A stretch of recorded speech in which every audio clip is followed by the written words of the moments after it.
Hey, what is up, guys? This is Rich. I'm a 25-year-old male and I'm currently suffering from androgenic alopecia. As you guys may have known from my previous videos, I did take a trip all the way over to Istanbul, Turkey, had my FUE hair transplant over at Cosmetica Hair Clinic, and I'm currently about to be 2 months post-op from that. But this video is going to be a little bit different. As you guys can tell, I have a hat because the actual 2-month video will be filmed later on. So, for my long-term subscribers, for my long-term followers out there, as you guys may have known, I did take a little bit of a hiatus from YouTube, from making videos and such. Basically, what happened was during the whole pandemic, I do work in the medical field, so one of the waves was surging, so I just wasn't able to, film videos, edit videos as much as I wanted to, so there was a little bit of a hiatus. However, there was a time right before the surge happened, before my hiatus, where me and DJ from Keratin Brotherhood, we filmed our collaboration video. So, me getting the FUE hair transplant, this is a perfect opportunity to educate you guys between the differences on FUE and FUT and exactly where it stands in terms of hair loss and hair regrowth and everything like that. So, this is my apology to DJ because it's been a long time since I filmed this video and I never was able to edit and upload it. So DJ, I am sincerely sorry, but better late than never, you know. So without further ado, here is the video of me and DJ. Hey, what is up, guys? This is Rich. Right, so me and DJ, we have been we've been messaging each other back and forth, and we wanted to inform you guys on other alternative options on hair loss. So the regimen that I've been documenting my progress throughout, it's topical finasteride. It's not FDA approved. So my entire experience right now has been completely anecdotal. It can be an individual here, an individual there, but you know, the whole point of an anecdotal experiment is it's highly individualized, and there could be a lot of factors that can be going on. They don't really satisfy the consumer or the patient. So this is basically where other alternative options come in. So I asked DJ to come and explain to you some of the alternative options other than topical finasteride. So if you're not satisfied with your results with the regimen that I'm on, DJ is going to explain to you. But we're going to do it throughout this entire interview, and I do have a few questions on my phone that I would like to ask DJ. Alright, DJ, so what's your favorite thing to do, and what's your area of expertise on YouTube? Well, I'll start with the last question. I mean, most of the people that are on your channel probably have seen my channel before, so hair loss. And as these days go on, I'm kind of broadening the type of content I'm putting out. So it's kind of just men's personal development related content. So. I was taking a look at your YouTube channel, and there was a lot of motivational speaking and how to speak a lot smoother, which I have been trying to do. I do remember one of your tips was instead of saying a lot, you just do silence. It's hard, but it's a big difference maker. Yeah, yeah. Thank you for that tip, though. That really is that's a good one that I'll try to use more often. All right. So what are your favorite things to do other than YouTube? Well, I'm not a professional by any stretch of the imagination, but I really, really love surfing. Mm-hmm. So I picked it up while I was living in South Korea, and it just fell in love immediately. And there's something about being in the water, being in the ocean, sitting on your board. There's something special about it. So that's kind of my favorite thing to do these days. I also play darts, competitively, actually. So nice. I enjoy that. I also picked it up while I was in South Korea. And spending time with my family. I got a daughter and a wife that I like spending time with. Mm-hmm. That's always fun. So. All right. So when and how fast did you start losing your hair? Man, I told this story so many times, man. I started noticing I was losing my hair when I was about 24. And it was just right here in the front. It thinned out in the front. And I was like, thought the barber had made a mistake, but sure enough, it was hair loss, and like literally within 1 year, about a year, I went from just getting right here on the top to essentially Norwood 6, and it was gone, man. So about a year, I was completely bald. And you always had like short hair, like the No, entire time? No? I mean I was in the military, so I mean I didn't have an afro. I Okay. kept it within regulations, but I would rock kind of like what I'm rocking right now. And then I progressively had to get cut shorter and shorter and shorter as the thinning got worse until it was just like, I guess I'll shave my head now. Hmm. If any of my viewers don't know, DJ had a hair transplant, so he actually undergone a FUT procedure, right? Yep, got the scar around the side of my head here. Okay. All right. So you were in Norwood 6. You had an FUT procedure. Exactly what is an FUT procedure? Well, it's follicular unit transplantation. So uh, many people call it the strip scar or the strip transplant. So they just cut or they excise a strip of your scalp in the back, and they take and they slice off the individual hair follicles or groups of follicles, and then they will implant the donor hairs into the recipient area, wherever that is for you. So most guys here in the hairline, other guys have it on the crown, but that's basically what it is. And so you end up with this scar on the back of your head, which is the defining feature of the FUT method. Okay. So the FUT, there is a scar, right? And then Yeah. some clinics they offer a scarless procedure. Now I understand that it's not really scarless, but um, basically you just don't end up with the scar. So exactly what is the FUE procedure? Well, let me jump back to FUT just Okay. real quick, because Sure. there is a way that you can minimize the appearance of a scar. I forget the name. This is years ago, but the way they do it is they fold the skin down, and so you have the scar tissue kind of folded in on itself, and so it minimizes the appearance of the scar, becomes a very fine line. They attempted to do that with mine, but it didn't work, so that's why I can still see my scar pretty well. But on the FUE side, and I'm glad you brought this question up, because too many people are falsely marketing this FUE procedure as scarless, and it's anything but scarless. Um, I'm not calling out anybody, but even Aaron from Hairliciously and Matt from Mad Dominance, you go to their channels, they will talk about this at length, that the FUE method causes, you know, dozens or hundreds of pinpoint scars, depending on how many you have punched out.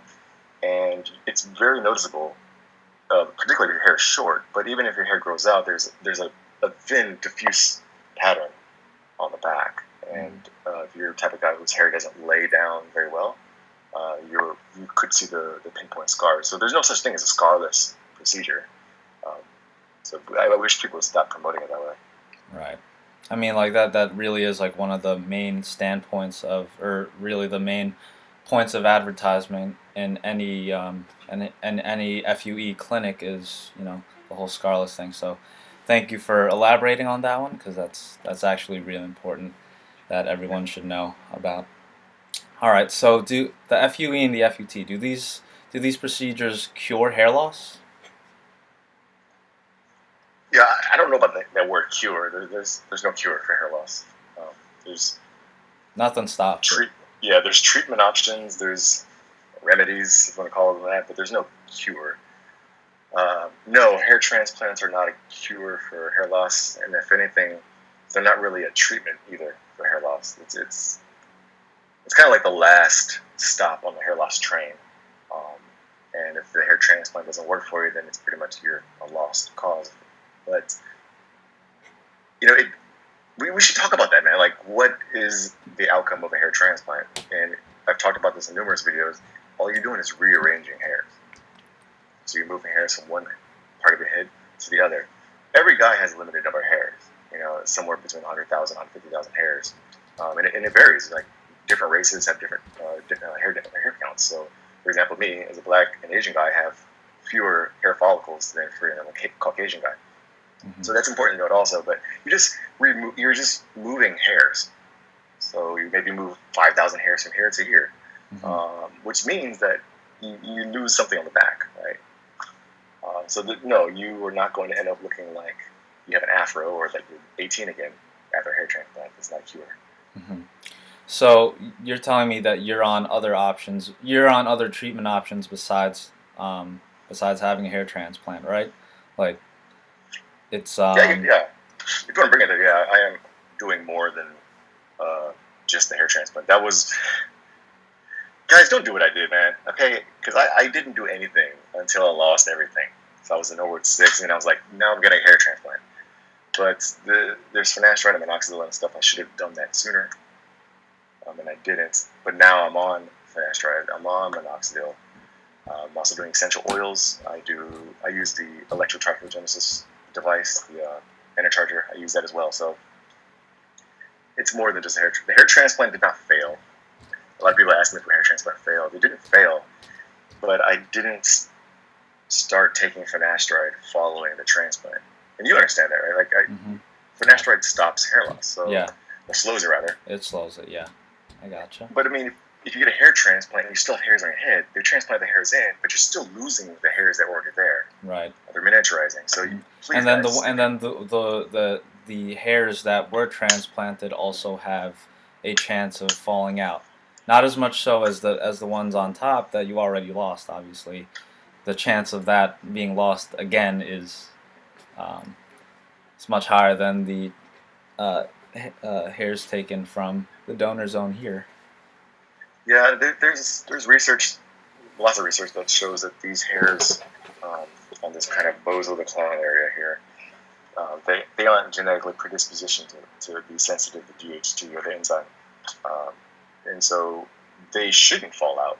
However, hairs sometimes don't survive the transplant process, and so they get moved from the top, from the back to the top, and either a lack of oxygen supply or lack of blood nutrient supply can cause them to basically die before they settle into their new home. And if that happens, then yeah, you shed them and they never come back.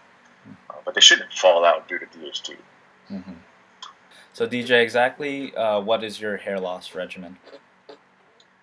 Yeah, a lot of people ask me about the topical finasteride and why I don't use it, but it's simple really. I have a 3-year-old daughter and I have a wife, and I don't want to get, I don't want to expose them to finasteride in that way, especially my daughter. So I don't mess with topicals.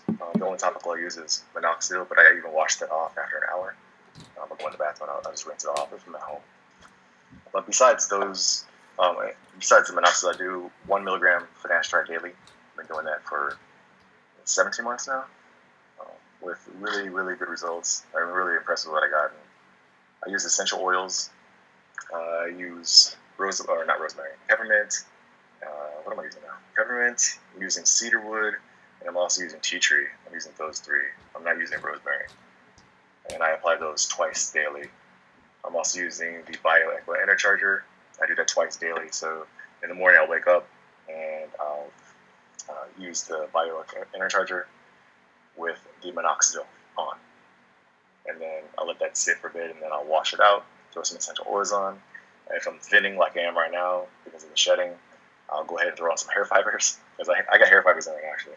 Right. But I'll put the hair fibers in the evening, just wash out the hair fibers, and do the BioEqua Intercharger again with some essential oils. That's it, and it's really. So you're really covering your bases in terms of hair loss. Like you're doing the prescription strength, you're doing over the counter, you're doing alternative, you're doing natural remedies and all that stuff. So hair loss is a battle, and sometimes you got to bring all the weapons to that battle in order to at least hang in there, right? And it sounds like a lot, but it's really not, man. I mean, people spend more time like doing their hair than I spend actually fighting my hair loss. So I don't think it takes a lot of time. Right. It takes about what, like 5 or 10 minutes for. I'd say about 10 minutes in the morning, plus the time for the minoxidil to sit. But if I have to go to work, for example, I'll put the minoxidil on, and I'll actually throw hair fibers on top of the minoxidil. So that's not even an issue. Yeah, and that's like a good point that we're trying to make to everyone that's battling hair losses. It doesn't take too long. It's not like, you spend hours on end just battling. Some people do. Some people do. I mean, yeah. Some people can, but it doesn't have to be that way. Right. At least not if you catch it early, which is a really good point that DJ made before is that hair that is lost is a lot harder to regrow than hair that you can try and keep, which is like really important in just recognizing the signs of hair loss and making sure that you're jumping on that train a lot earlier. You gotta be proactive for sure.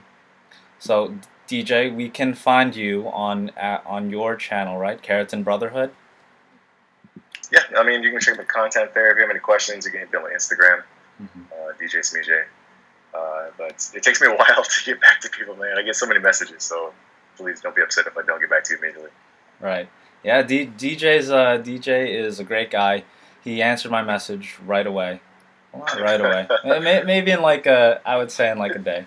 I think it was like 3 days. I think it took me to get back to you. Yeah, and other than that, he's been extremely helpful, very insightful, and I'm just glad that I can that you can take some of your time out of your day to give some content to my viewers and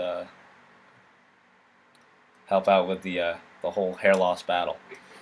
All right, guys, have a good one. Take care. See ya.